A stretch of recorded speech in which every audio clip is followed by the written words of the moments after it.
পাহাড় আর সমুদ্রের ঘোরার ফিলিংস আলাদা, আর জঙ্গলে গিয়ে ঝিঝি পোকার ডাকের ফিলিংস কিন্তু আলাদা। সত্যিই অদ্ভুত। কত পুরনো গাছ,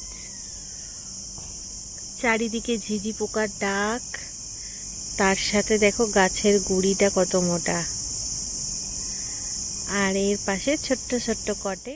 ফার্স্টে গিয়েই একটা গা ছমছমে ভাব, আর যখন শুনলাম রাতের বেলা এখানে বাইসন, হাতি, এমনকি লেপার্ডও পর্যন্ত যখন আসে।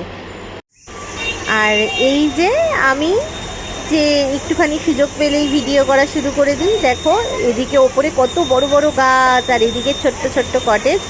আমি শুধু ভাবছি যে রাতের বেলা এখানকার অবস্থা কীরকম হয়, কিন্তু আমার মুখে হাসি ছিল কিন্তু ভয়ও ছিল।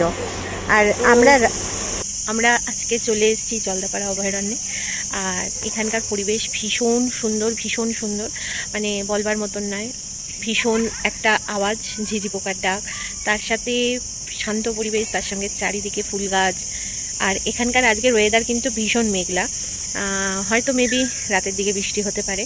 তবে আমি এটাই বলবো, তোমরা যারা যারা এখনও পর্যন্ত ডুয়ার্স আসোনি তারা অবশ্যই আসবে। আমি সমস্ত ডিটেলস এখানে দিয়ে দেবো, আমরা কোথায় কি আছি না আছি সমস্ত কিছুই।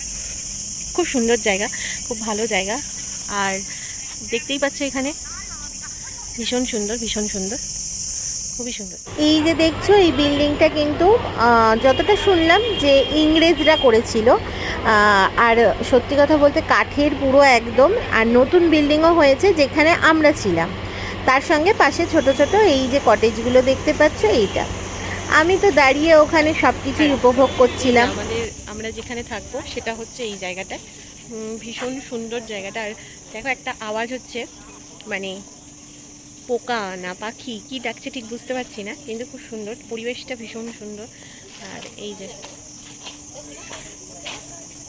চারিদিকটা দেখে নাও, খুব সুন্দর এই জায়গাটা।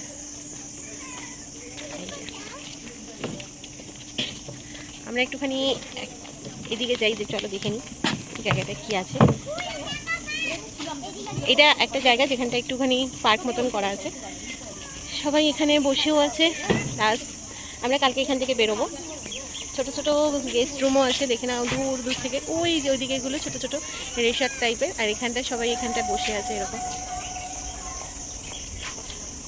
খুব সুন্দর পরিবেশ, ভীষণ সুন্দর। চলো দেখি, বাকি আবার পরে তোমাদের সঙ্গে শেয়ার করছি। আশা করি তোমাদের নতুনত্ব কিছু দেখাবো, আশা রাখি। আর কালকে আমরা যখন সাফারিতে বেরোবো সেই ভিডিও তোমাদের সঙ্গে শেয়ার করবো।